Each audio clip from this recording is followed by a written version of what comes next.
திமுகவின் ஆதரவில் அதிமுக ஆட்சி அமைப்பதற்கு இடதுசாரிகள் எதிர்ப்பு தெரிவிக்கின்றனர். தோழர் தொல் திருமாவளவனை முதல்வராக்கலாம் என்று சொன்னால் தமிழகத்தின் முதல் தலித் முதலமைச்சர் என்பதற்கு யாரிடமிருந்தும் எதிர்ப்பு வராது. அப்போது சுயநலத்துக்காக கூட்டணி அமைத்து ஆட்சி அமைத்தார்கள் என்ற அவப்பெயரிலிருந்தும் தப்பிக்கலாம் என்று சொல்லும்போது அதிமுகவிலிருந்தே எதிர்ப்பு குரல் கிளம்புகிறது.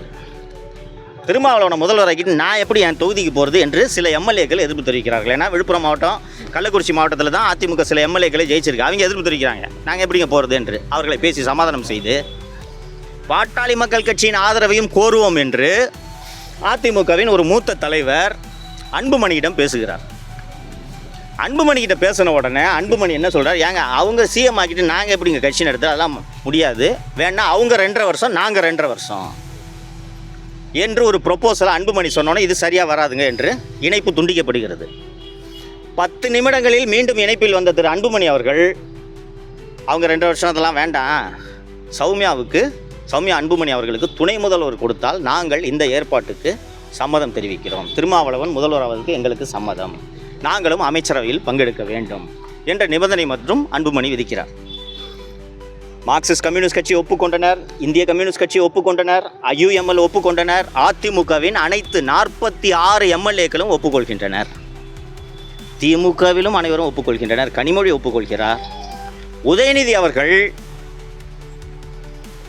அதிமுகவில் இருக்கக்கூடிய மூத்த தலைவர் திரு வேலுமணி அவர்களை அழைத்து இது போன்ற அற்புதமான ஒரு யோசனை எங்களுக்கு தோன்றாமல் போய்விட்டது, மிகச்சிறப்பான யோசனை, சமூக நீதி என்று பேசிவிட்டு முதல் முறையாக ஒரு தலித்தை தமிழகத்தின் முதலமைச்சர் ஆக்கியிருக்கிறோம் என்ற பெருமை 2 திராவிட கட்சிகளுக்குமே வரும், சிறப்பான யோசனை, இதை செய்யுங்கள் என்று அவர்கள் அத்தனை பேரும் சம்மதம் தெரிவித்த பிறகு உங்களுக்கு எல்லாம் நினைவு இருக்கும், 46 எம்எல்ஏக்களும் சேர்ந்து திரு எடப்பாடி பழனிசாமியின் வீட்டிலே ஒரு கூட்டம் நடந்தது, எம்எல்ஏக்கள் கூட்டம்.